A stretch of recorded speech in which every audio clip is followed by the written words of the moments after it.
अस्सलाम वालेकुम दोस्तों, आप लोग देख रहे हैं हमारा YouTube channel according to law कानून क्या कहता है। तो दोस्तों बेसिकली हम इस चैनल में डिस्कस करते हैं अपने तमाम दोस्तों को, जो हमारे भाइयों के साथ जो लीगल मामला दरपेश आते हैं, उनकी प्रपोजिशन डिस्कस करते हैं, उनके प्रॉब्लम्स को डिस्कस करते हैं। तो आज बेसिकली हम जो प्रपोजिशन डिस्कस करने जा रहे हैं ये एक बहुत ज़्यादा हमारे सोसाइटी में, क्योंकि पाकिस्तान बेसिकली एग्रीरियन सोसाइटी है और हमारी 70% पॉपुलेशन बेस करती है एग्रीकल्चर पे। तो नो डाउट बहुत से लैंडलॉर्ड्स खुद भी कल्टीवेशन करते हैं, लेकिन बहुत से पट्टा के ऊपर अपनी ज़मीन ठेके पे दे देते हैं। तो उसमें इस मामले में बहुत से जो ठेकेदार हजरात हैं या जो पट्टा पे दे रहे होते हैं, लेने वाले और देने वालों को थोड़े से प्रॉब्लम्स का सामना करना पड़ता है। तो उस हवाले से एक टॉपिक डिस्कस करेंगे कि अगर कोई शख्स अपनी ज़मीन को पट्टे पे किसी और को देता है और उससे एक एग्रीमेंट करने के बाद 4 साल या 5 साल का एग्रीमेंट करके पैसे वसूल कर लेता है और उसके बाद वो प्रॉपर्टी किसी और को सेल कर देता है, तो उसमें जो जिसने पे किए हुए थे पैसे उसको क्या लीगल रेमेडी है, डिस्कस करेंगे। हमारे साथ बेसिकली मौजूद हैं advocate high court Rao Shahzad Qayyum साहब। माशाल्लाह इनका बहुत ज़्यादा कानून पे इनकी कानून पे बहुत ज़्यादा ग्रिप पेन से डिस्कस करेंगे। अस्सलाम वालेकुम सर। सर मैं पहले तो आपका बहुत शुक्रगुजार हूँ, आपने अपने कीमती टाइम में से वक्त दिया। अच्छा सर, इस तरह है कि अगर कोई भी शख्स किसी दूसरे शख्स को अपनी ज़मीन पट्टे पे देता है 4 या 5 साल के लिए और उसके सारे पैसे वो एडवांस में वसूल कर लेता है और एक कानूनी तहरीर स्टाम्प पेपर पे लिखी जाती है और उसके बाद वो अपनी ज़मीन किसी को आगे सेल कर देता है, तो सर इस मामले में जिसने सारे पैसे पट्टे के 4-5 साल के दिए उसके पास क्या लीगल रेमेडी है? काइंडली थोड़ा सा ये गाइड कर दें सर। इसमें ये है कि अगर मिसाल के तौर पे उसने जो मालिक है ठीक है। एग्रीमेंट कर लिया है, रिटन एग्रीमेंट है, पेमेंट वसूल कर ली है ठीक है। और उस मुद्दत से पहले जो टेनेंसी की मुद्दत है उससे पहले वो अगर निकालना चाहता है, बदनीति आ गई है, ठीक है। पैसे उसने वसूल किए हैं, ठीक है। तो जो टेनेंट होता है वो रेवेन्यू ऑफिसर के पास जाएगा, अपनी ठीक है। पटिशन फाइल करेगा ठीक है। टेनेंसी एक्ट के तहत ठीक है। कि मुझे मेरी किराएदारी की मुद्दत जो थी ये पूरी करने नहीं दे रहा, कि ये रिटर्न मेरा इसके साथ हुआ है ठीक या है। जुबानी है तो उसको ही मेंशन वो कर सकता है। ठीक है। अच्छा सर, मुझे काइंडली ये बताएं कि अगर इसको ज़मीन खरीदने वाले को पता लग गया कि जो इससे पहले ज़मीन वाला था उसने आगे पहले वसूल किए हुए हैं, क्या ये चीज़ अगर उसको पता लग गई है तो जब सर उसके नाम पे सब रजिस्ट्रार के सामने वो पेश होंगे, उनके बयानात होंगे, इस चीज़ को वो क्लेम कर सकता है? वो क्लेम किससे करेगा कि ये जो ऑनर है जिससे वो ख़रीद रहा है उससे क्लेम करेगा, जिसके पास ज़मीन है उससे क्लेम करेगा? ये जो सेकंड मालिक है, जी, जो ख़रीद रहा है बेसिकली सर। उसमें दो तीन चीज़ें हैं। ठीक है। अगर जो परचेजर है नया, जी बिल्कुल। उसको बता दिया जाता है, पहला मालिक बताता है कि इस वक्त की मैंने पट्टे पे दी और इतनी मुद्दत के लिए, ठीक है। और वो उससे एग्री हो जाता है ठीक है। कि ठीक है जी प्रॉपर्टी आप मेरे नाम लगवा दें ठीक है। और एग्रीमेंट के अंदर ये लिख लें कि ठीक मैं है। इसको किराएदारी की जो मुद्दत है, जो ठीक आपका है। मज़ारा है वो पूरी करेगा, मैं इसको डिस्टर्ब नहीं करूँगा। ठीक है। अच्छा सर, ये कंडीशन ये जो है वो अपनी बे में लिखेंगे जो सेल हाँ, उसके अंदर उसमें आएगी। लिखेंगे कि मैं अगले 4 साल तक कब्जा आपसे नहीं लेता, वो पट्टा हाँ कोई जी, और कर ले, आप मेरे नाम मुंतकिल कर दें। बिल्कुल। ठीक है सर। एक तो ये है, एक ये है कि अगर उसको नहीं बताया जाता, ठीक है। जो नया परचेजर है उसको नहीं बताया जाता, तो फिर कंसीलमेंट ऑफ फैक्ट्स की जाती है हाँ ये बेसिकली। की जाती, तो फिर वो उसका एक तरीकाकार होता है, जो नया मालिक है प्रॉपर्टी का, ठीक वो है। उसको नोटिस दे देता है ठीक है। कि भाई आप जो उनसे है ये मुझे पेमेंट करें। ठीक है। ठीक है, आइंदा साल जो उनसे है मुद्दत, अगर वो झगड़ा नहीं चाहता कि मुझे पोजेशन मिल जाए, वो एक लीगल नोटिस के हाँ थ्रू से वो इन्फॉर्म कहेगा करता कि है। आइंदा जो उनसे है ना ये मुद्दत आप पूरी कर लें या मुझे दे दें। अगर वो ज़बरदस्ती करता है उसके साथ, ठीक है। तो फिर वो उसके अगेंस्ट फिर आ सकता है, अपने रेवेन्यू ऑफिसर के पास पिटीशन फाइल करेगा, असल मालिक को पार्टी बनाएगा, इसको पार्टी बनाएगा। अच्छा सर, वो रेवेन्यू ऑफिसर के पास आएगा। अब यहाँ पे दो बेसिकली मतलब क्या है, एक जो नया खरीदार है वो भी रेवेन्यू ऑफिसर के पास ही आएगा और जो बेसिकली जिसके पास पट्टा थी जिसने 4 साल की दी वो भी रेवेन्यू ऑफिसर के पास जी आएगा। जी। अब ये दो डिफरेंट हमारे पास सर्कमस्टांसिस बन गए। अब सर उसको क्या रेमेडी मिलेगी? जो नया ओनर है और उसके पास पोजेशन नहीं है अपनी ज़मीन का, वो उसको क्या रेमेडी मिलेगी? और जिसने एडवांस में 4 साल का पट्टा के जो पैसे दिए हुए हैं उसको क्या रेमेडी मिलेगी? अच्छा, काइंडली थोड़ा सा बता इसमें दें। भी दो तीन चीज़ें हैं। ठीक है। जी मिसाल के सर। तौर पे जब उनका एग्रीमेंट हुआ, जी। एग्रीमेंट टू सेल हुआ, जी।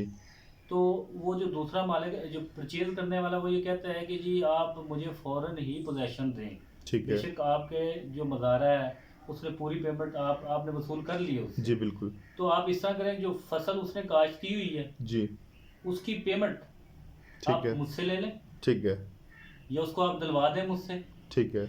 वो पोजेशन खाली कर दे, और जो उसने जो किराएदारी की जो उसने जो टेनेंसी की पेमेंट की हुई है आपने, जी। जी। वो आप उसको वापस कर दें। ठीक है। जितने दिन उसने काश्त किया वो आप पेमेंट निकाल लें उसके अंदर बिल्कुल। से। ये एक बेहतरीन हल है उसका, बिल्कुल ठीक है फिर सर। डिस्प्यूट खत्म हो जाता है। बिल्कुल ख़त्म हो जाता है। ठीक है। तो अगर इन केस अगर वो एग्री हो जाता है इस बात पे जी। कि ठीक है ये जी मुद्दत पूरी करने दें, ठीक है। तो ऐसी सूरत में उसको वेट करेगा फिर वो। ठीक है। अच्छा सर, अब हम दूसरी साइड पे आ जाते हैं कि जिसने जो हमारा टेनेंट था बेसिकली, जिसने पट्टा पे किया हुआ है सारा 4 साल का, अब उसे पता लग गया यार कि मालिक चेंज हो गया, ओनर सेल हो गई है, तो अब वो उसके 4 साल के जो उसने पैसे पे किए हैं, अब वो रेमेडी क्या लेगा मतलब तहसील रेवेन्यू कोर्ट से? अगर उसको तंग किया जाता है तो फिर ही वो आएगा, बिल्कुल, मतलब आएगा रेवेन्यू बिल्कुल कोर्ट्स के अंदर ही आएगा। रेवेन्यू कोर्ट में। तो सर इसमें अगर एग्रीकल्चर लैंड, अगर बिल्कुल एग्रीकल्चर लैंड को डिस्कस कर रहे हैं हम, हाँ, तो वो फिर रेवेन्यू कोर्ट में आएगा। तो सर रेवेन्यू कोर्ट उसे स्टे दे सकती है क्या? उसके रेवेन्यू कोर्ट उसके पास पावर्स हैं, ठीक वो है। रोक देती है उनको।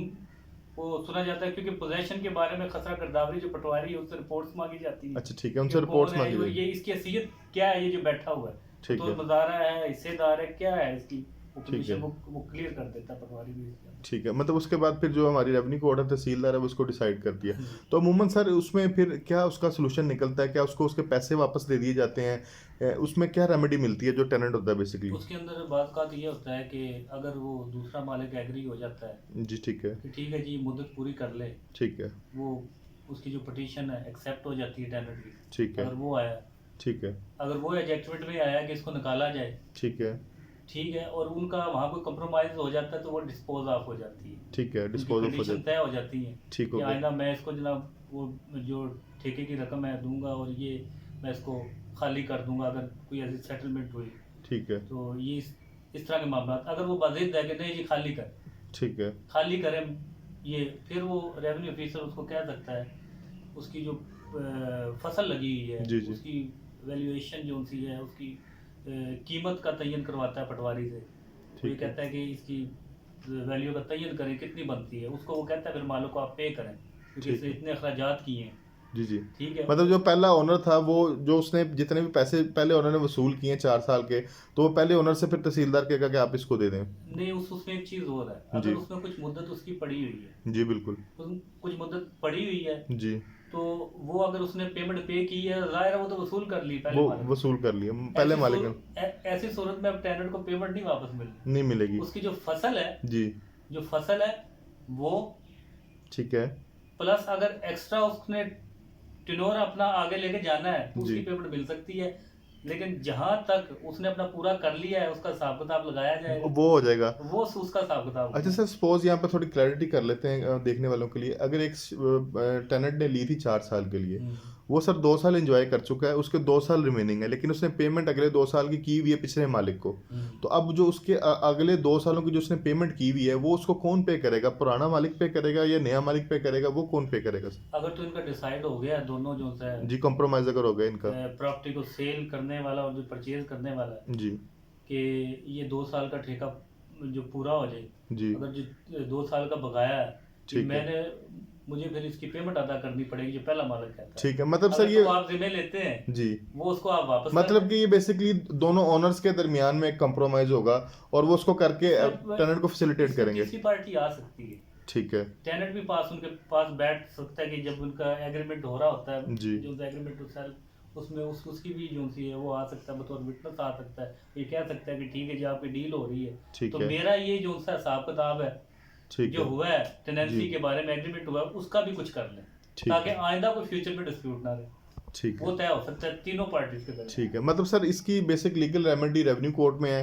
इसकी और बेसिकली इसका कॉम्प्रोमाइज ही निकलता है, बेसिकली पार्टीज के दरमियान कॉम्प्रोमाइज ही होता है बेसिकली। कंप्रोमाइज ही होता है इसमें। मोस्टली ये देखा गया है कि कुछ जो वकला हैं या पार्टीज हैं सिविल कोर्ट में चली जाती हैं ठीक है। एग्रीकल्चर लैंड की जो टेनेंसी उसकी बाबत, एग्रीकल्चर जो सिविल कोर्ट है उसको इसके बारे में इख्तियार ही नहीं, इसके बारे में सेक्शन 77 टेनेंसी एक्ट को बाहर कर देता है सिविल कोर्ट की जुरिडिक्शन, सेक्शन 77 टेनेंसी एक्ट जो है वो बाहर कर देता वो है सिविल कोर्ट की बिल्कुल वो मतलब सिविल कोर्ट की जस्टिफिकेशन नहीं है, लेकिन हमारे कुछ वकला भाई जो हैं, वकला हजरात जो हैं, वो सिविल कोर्ट में परस्यू करते हैं। ऐसी सूरत में ये होगा कि कोर्ट जब उसको पता चलता है कि ये जरा ही मेरा रकबा है। इख्तियार नहीं है, तो वो ऑर्डर 7 रूल 10 के तहत उसको रिटर्न कर देती कि आप प्रॉपर फॉर्म पे जाएं रेवेन्यू ऑफिसर ठीक के है। पास। ऑर्डर 7 रूल 10 सीपीसी के तहत उसको वो फौरन डाइवर्स कर देते हैं कि this is not a right place to hear your application और योर पिटीशन, तो आप रेवेन्यू कोर्ट में जाएं और वहाँ पे परस्यू करें।